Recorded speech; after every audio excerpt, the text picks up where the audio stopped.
I have spent all of my life in church, and I've always heard of the flesh. I'm sure you've heard of the flesh. Of the flesh.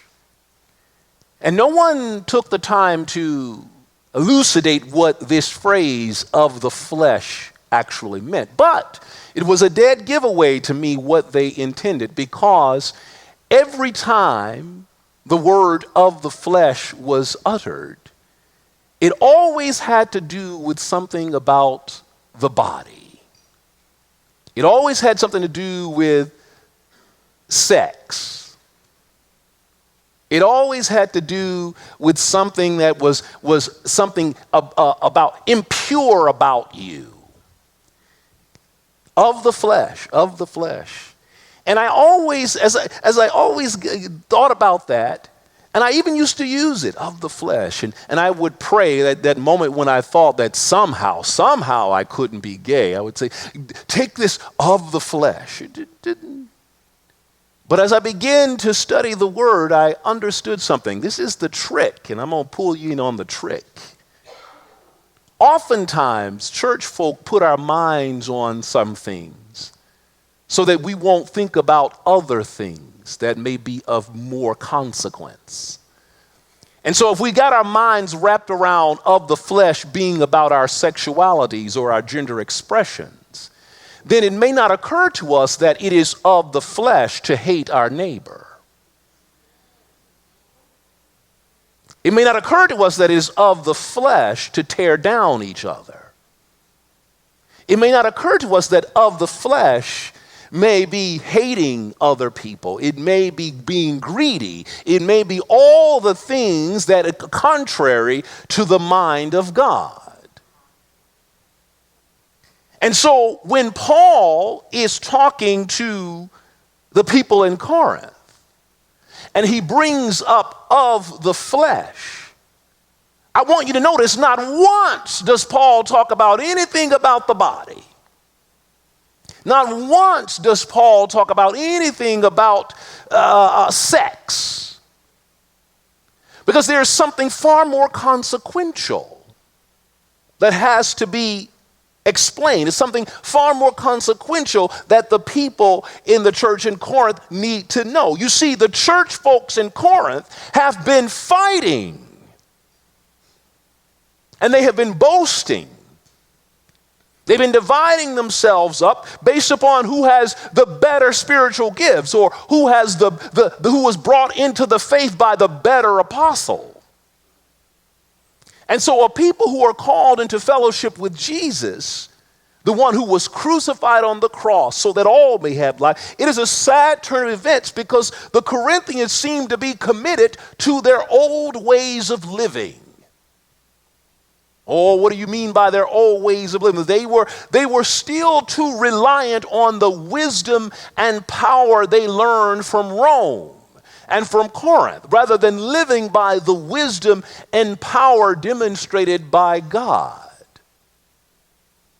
Paul has to be honest with them and tell them that they have not grown in wisdom and power of God. As a matter of fact, Paul calls them spiritual babies. All I can think about is when my parents say, stop being a baby. Grow up. And quite frankly, that's what Paul is telling them. Grow up, Corinth. Grow up. You see, while the church folk in Corinth are relying on and boasting about their own wisdom and their spiritual power, or lauding the wisdom and spiritual skill of their preferred apostle, Paul has to burst their ego bubble and say, you are not spiritual people at all. You are people of the flesh. Here it is, of the flesh. Of the flesh. And then the next phrase has nothing to do about chastising the body. The next phrase has nothing to do about sexual fallenness. No, the church in Corinth are people of the flesh because they have their minds preoccupied with human stuff. Their minds are on the stuff that the aspirations of status and honor in Corinth. They are people of the flesh because here's what they're doing. They are recreating within the church the very stuff that makes the world broken and fallen.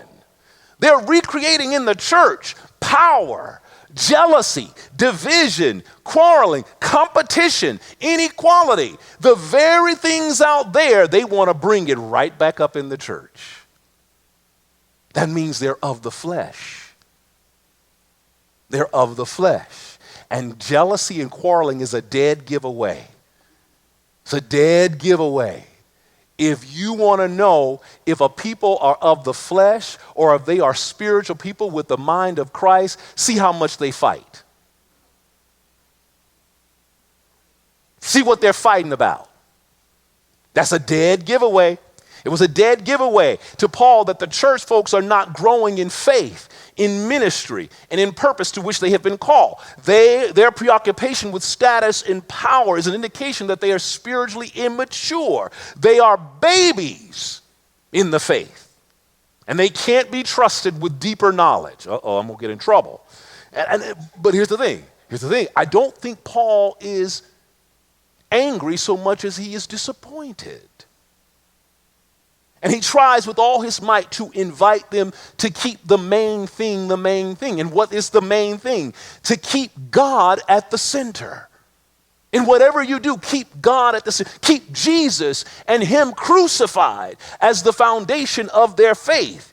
And Paul practices what he preaches. Here's the thing, every image, go back and read it. Every image that Paul uses to talk about what he's doing is an image of weakness or lowliness in society. He takes on the image of a nurturing mother. I want to nurture you with food, with milk. It's a nurturing mother. I want to cultivate you as a farmer. These were low and weak positions. He doesn't say like, I'm the prophet. The images he gave all reject hierarchy. There is no status. Because for Paul, the only status that counts is Jesus Christ and him crucified. The only status that counts is God who called us into this work. Oh, to describe himself as a nurturing mother and a laboring farmhand, it is a firm rejection of everything that Rome stands for. And we know church folk, though. Because I wish, we're just eavesdropping on a letter. I wish I had been there. I wish he could have been there when he was talking to him, because you know what church folk will do. The moment when Paul says that you are not growing or that you are spiritual babies, somebody want to go to the record and prove and make their case that we are spiritually mature. You know what they'll do. That's how people of the flesh respond. Compare and contrast. We used to be this way, Paul, but look at us now. Still boasting. We used to do this, Paul, but look at us now. See, still boasting. Look at what happened under you, and look at what happened under Apollos. See how many more people came over here than came over? Oh, that's how. But Paul said, you're babies. But then Paul says it. This is not about Paul's leadership. This is not about Apollos' leadership. It's not about your leadership. Paul and Apollos are servants, workers in the vineyard, living out the call that God placed on their lives. They are no more special than anybody else. They're no more important than the next person. They are not the focus of the Jesus movement. Paul planted, which is what God called him to do. Apollos watered, which is what God called him to do. But God gave the growth. And so let me give you the secret to making your garden grow. Whether you're here or whether you're somewhere else, let me give you the secret to making the garden grow. The secret is it's all about God. Ooh, see how simple that is? Simple but difficult. It's all about God. This whole thing, all of the trappings, all of the buildings, all of the leaders and the workers, the deacons, all of the grand cathedrals to the little storefront, all of it is about God. I love you, but it's not about you. I love you, but it's about you only to the extent that you embrace God's wisdom, God's power, and God's spirit. That's all right, go ahead. This whole thing is about who God is and what God is doing. It's God's servants, it's God's field, it's God's building. And if God is the center, what is the point of jealousy and quarreling? Why are you fussing over something that belongs to God?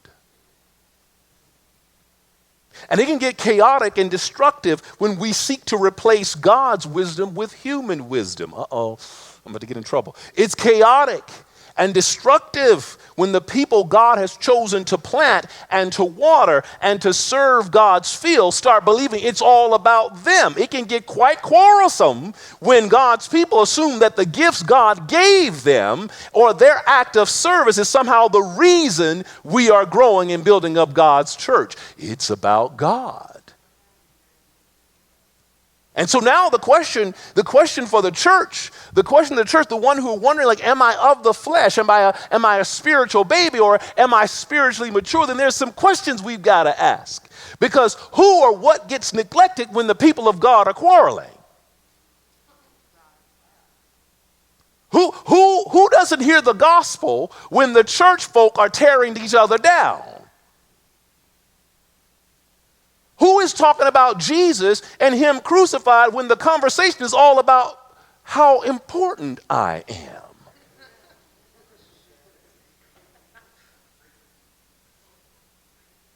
Where is the story? Who worships God and ascribes power and glory to God when we are extolling our own virtues and ascribing our own power? Who? Quarreling and jealousy are a dead giveaway. It's a dead giveaway because it's a waste of time. Here's why it's a waste of time. Because if you want to see jealousy and quarreling, you don't have to come to church to get it.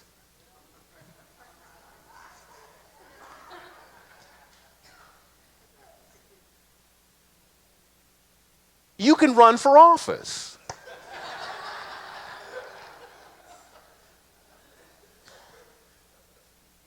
If we are animated by the thrill of the fight and besting our neighbor, we actually don't need church for all that. That's what fantasy football is about.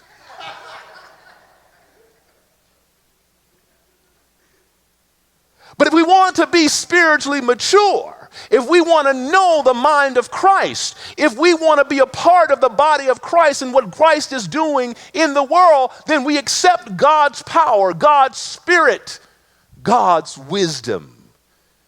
Oh, and then we get to answer the question, what makes the church different from all other organizations, from all the other ways that things that you can join? What makes the church different? What makes the people who follow Jesus Christ different from other people? It is not because we're holier or smarter or better or cuter or more spiritual than others. It's not about any of that.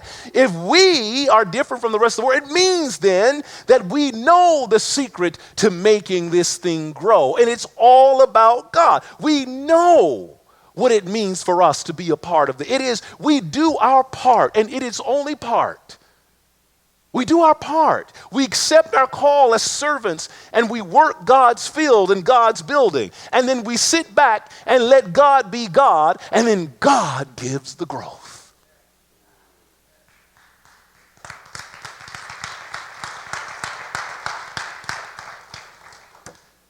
Theater queen that I am. As I was preparing this sermon, I just kept thinking about this beautiful song called Make Our Garden Grow. It's a part of an operetta, closing number of an operetta called Candide, which tells the story of a naive man who, embracing unquestionably that this idea that this is the best of all possible worlds. And so he accepts that mantra and he goes out to get his fortune, believing that the world is his oyster and that this is the best world he could ever imagine. But after he goes off, he endures great disasters and misfortune: war, rape, theft, slavery, earthquakes. And then he begins to understand that it is not in his power to make the world. The only thing he can do is tend to the part of the garden that he has been given. And so in the closing song, after he's learned this lesson, the entire company sings a powerful song in which they admit that they are not special, that it is not about even them. And they sing, "We're neither pure nor wise nor good, but we'll do the best that we know and make our garden grow." And there's a wisdom in that lyric for those of us who are willing to depend on God's wisdom, God's power, and God's Spirit. We are no more important than our neighbors. We are neither pure nor wise nor good, but we do our best. That is the calling being placed upon us. We do our best, and God will make the garden grow. And so when we forget ourselves, when we forget that when we forget what we're called to do, when we are tempted to celebrate ourselves above everyone else, remember that this whole witness, this whole vocation, this whole project, this whole exploration is all about God. And we are God's servants, working together in God's field, in God's building. And no matter how much we do, no matter how much we think, no matter how much we give, God is pleased to receive it. But God makes it grow. May it be so. Amen.